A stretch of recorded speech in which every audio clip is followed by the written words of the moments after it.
ಚಿಕ್ಕಮಗಳೂರು ಮತ್ತು ಹಾಸನದ ಮಲೆನಾಡು ತಾಲೂಕುಗಳಲ್ಲಿ ನಿರಂತರವಾಗಿ ಮಳೆಯಾಗ್ತಾ ಇದೆ. ಕಳೆದ ಕೆಲ ದಿನಗಳಿಂದ ಹೇಮಾವತಿ ನದಿ ನೀರಿನ ಪ್ರಮಾಣ ಹೆಚ್ಚಾಗಿದೆ. ಕಳೆದ 24 ಗಂಟೆಗಳಿಂದ ನಿರಂತರವಾಗಿ ಮಳೆಯಾಗ್ತಾ ಇದೆ. ಹೇಮಾವತಿ ನದಿ ಪಾತ್ರದಲ್ಲಿ ಪ್ರವಾಹದ ಆತಂಕ ಸೃಷ್ಟಿಯಾಗಿರು. ನದಿ ನೀರು ನುಗ್ಗಿ ತೋಟಗಳು ಜಲಾವೃತವಾಗಿದೆ. ಕಾಫಿ ಅಡಿಕೆ ತೋಟ ಜಲಾವೃತವಾಗಿದೆ. ಜಿಲ್ಲಾಡಳಿತ ಎಚ್ಚರಿಕೆ ಕೊಟ್ಟಿದೆ. ನದಿ ತೀರದ ನಿವಾಸಿಗಳಿಗೆ ಜಿಲ್ಲಾಡಳಿತ ಎಚ್ಚರಿಕೆ ಕೊಟ್ಟಿದೆ. ನದಿಗೆ ಇಳಿಬೇಡಿ ಮತ್ತು ತಗ್ಗು ಪ್ರದೇಶದಲ್ಲೆಲ್ಲಾದರೂ ಮನೆ ಇದ್ದರೆ ಸುರಕ್ಷಿತ ಸ್ಥಳಕ್ಕೆ ಸ್ಥಳಾಂತರವಾಗಿ ಎನ್ನುವಂಥ ಸೂಚನೆಯನ್ನ ಕೂಡ ಕೊಟ್ಟಿದೆ. ಹೇಮಾವತಿ ನದಿಯಲ್ಲಿ ನೀರಿನ ಪ್ರಮಾಣ ಜಾಸ್ತಿ ಆಗಿರೋ ಕೆಲವೆಡೆ ನದಿ ಅಪಾಯದ ಮಟ್ಟವನ್ನು ಮೀರಿ ಹರಿತಾ ಇದೆ.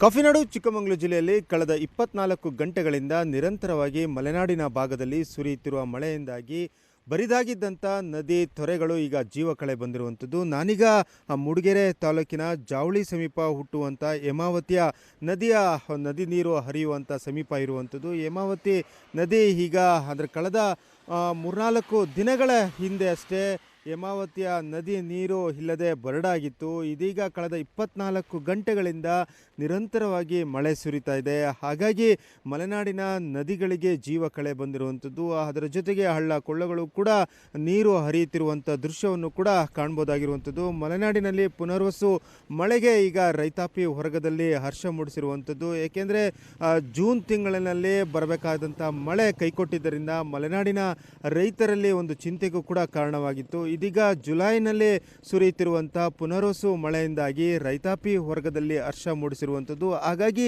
ಕಳೆದ 24 ಗಂಟೆಗಳಿಂದ ನಿರಂತರವಾಗಿ ಮಳೆ ಸುರಿತಾ ಇದೆ.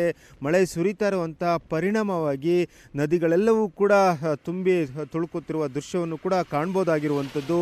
ನದಿಗಳು ತುಂಬಿ ಹರಿತಾ ಇರುವಂಥ ದೃಶ್ಯದಿಂದಾಗಿ ಅಕ್ಕಪಕ್ಕದ ಗದ್ದೆ ತೋಟಗಳಿಗೂ ಕೂಡ ನೀರು ನುಗ್ಗಿರುವಂಥ ದೃಶ್ಯವನ್ನು ಕೂಡ ಕಾಣ್ಬೋದಾಗಿರುವಂಥದ್ದು. ಸಬ್ಳಿ ಸಮೀಪ ಇರುವಂಥ ಈ ದೃಶ್ಯದಲ್ಲಿ ನದಿ ಹರಿತಾ ಇರುವಂಥ ನೀರೇನಿದೆ ಅದು ಪಕ್ಕದ ಒಂದು ಗದ್ದೆಗೂ ಕೂಡ ನುಗ್ಗಿರುವಂಥದ್ದು. ಅಲ್ಲಿ ನೀರು ಹರಿತಾ ಇರುವಂಥ ದೃಶ್ಯವನ್ನು ಕೂಡ ಕಾಣ್ಬೋದಾಗಿರುವಂಥದ್ದು. ಹಾಗಾಗಿ ಜಿಲ್ಲಾಡಳಿತ ಸಾಕಷ್ಟು ಒಂದು ಮುನ್ನೆಚ್ಚರಿಕಾ ಕ್ರಮವನ್ನು ಕೂಡ ವಹಿಸಿರುವಂಥದ್ದು. ಪ್ರಾಥಮಿಕ ಹಾಗೆಯೇ ಅಂಗನವಾಡಿ ಕೇಂದ್ರಗಳಿಗೆ ಈಗಾಗಲೇ ರಜೆಯನ್ನು ಕೂಡ ಘೋಷಣೆಯನ್ನು ಕೂಡ ಈಗಾಗಲೇ ಜಿಲ್ಲಾಡಳಿತ ಮುನ್ನೆಚ್ಚರಿಕವಾಗಿ ಮಾಡಿರುವಂಥದ್ದು.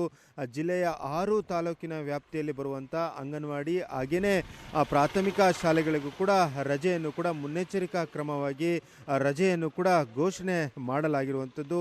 ನದಿ ತೊರೆಗಳಿಗೆ ಈಗ ಮತ್ತೆ ಜೀವ ಕಳೆ ಬಂದಿರುವಂಥದ್ದು. ಅದರಲ್ಲೂ ಕೂಡ ಚಿಕ್ಕಮಗಳೂರು ಜಿಲ್ಲೆಯ ಮಲೆನಾಡಿನ ಭಾಗದಲ್ಲಿ ಹರಿಯುವಂಥ ಪ್ರಮುಖ ನದಿಗಳೇನಿದೆ ಹೇಮಾವತಿ, ತುಂಗ ಹಾಗೆಯೇ ಭದ್ರಾ ನದಿಗಳು ಈಗ ಒಂದು ಮೈದುಂಬಿ ಹರಿತಿರುವಂಥ ದೃಶ್ಯವನ್ನು ಕೂಡ ಕಾಣ್ಬೋದಾಗಿರುವಂಥದ್ದು. ಅದರಲ್ಲೂ ಕೂಡ ಹೇಮಾವತಿ ನದಿಯ ನೀರಿನ ಮಟ್ಟವೂ ಕೂಡ ಏರಿಕೆಯಾಗಿ ಗೊರೂರು ಡ್ಯಾಮಿಗೆ ಸೇರಿಕೊಳ್ಳುವಂಥದ್ದು. ಮಲೆನಾಡಿನಲ್ಲಿ ಸುರಿಯುವಂಥ ಮಳೆಯಿಂದಾಗಿ ಬಯಲುಸೀಮೆ ಭಾಗದ ರೈತರಲ್ಲೂ ಕೂಡ ಸಾಕಷ್ಟು ಹರ್ಷಕ್ಕೂ ಕೂಡ ಕಾರಣವಾಗಿರುವಂಥದ್ದು. ಏಕೆಂದರೆ ಇಲ್ಲಿ ಮಲೆನಾಡಿನಲ್ಲಿ ಸುರಿಯುವಂಥ ಮಳೆಯ ನೀರು ಆಶ್ರಯವನ್ನೇ ಪಡೆದು ಅಲ್ಲಿ ಕೃಷಿ ಚಟುವಟಿಕೆಯನ್ನು ಕೂಡ ಮಾಡುವಂಥದ್ದು.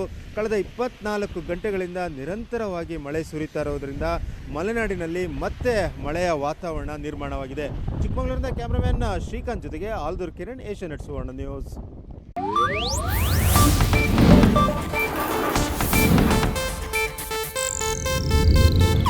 ಇದು ಏಷ್ಯಾನೆಟ್ ನ್ಯೂಸ್ ನೆಟ್ವರ್ಕ್ ಪ್ರಸ್ತುತಿ.